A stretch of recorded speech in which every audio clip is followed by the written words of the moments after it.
Hi guys.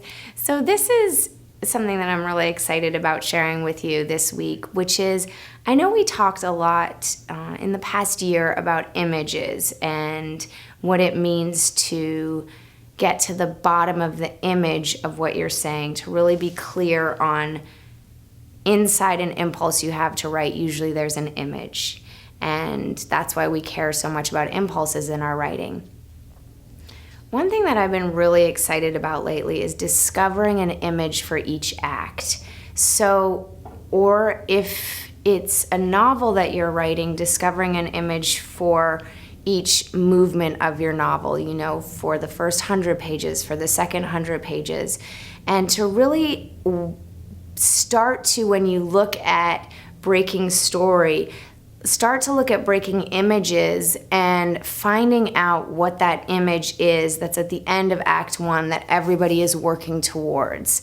And what's the image that's at the end of Act 2 that everybody's working towards, and then the image at the end of Act 3.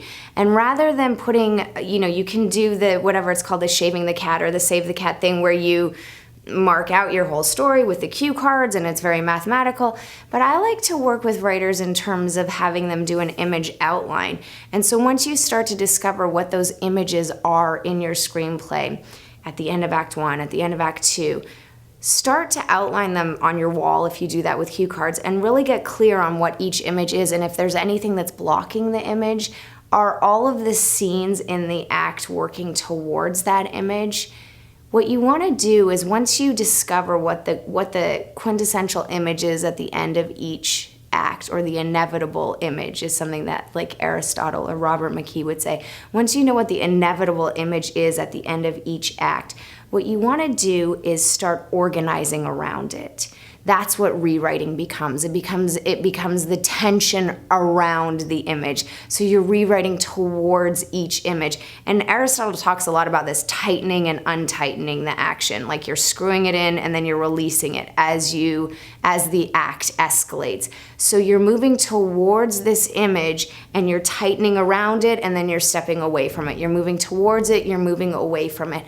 A lot of people who contact me are having issues with editing, with knowing what belongs in a draft, what doesn't belong in a draft, how to get something from 120 pages to 110 pages.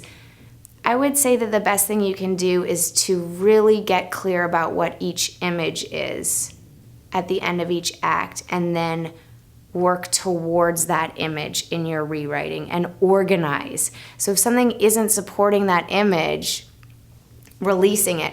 And something can support an image by being in opposition to an image. I'm not saying that everything has to be pointing in a direction of, like, look at, this is where we're going, this is where we're going. Just as when you go on a road trip, you have a map and you have a clear idea of where you're going. The road trip is only interesting when you stop at some weird hasty market or something and find like a weird treat inside of that store. So it's not necessarily about staying on the thesis, towards the image the whole time. When you break away from the image, you're also supporting it. It's just remaining in relationship to that image as you work towards it and as you build towards your final climactic act. A very technical lesson for today, but I'd love to hear about where you're at in your acts and if this is helpful to you. One thing that a student of mine used in my fundamental class that we discovered together that was so helpful was creating an image line rather than an outline.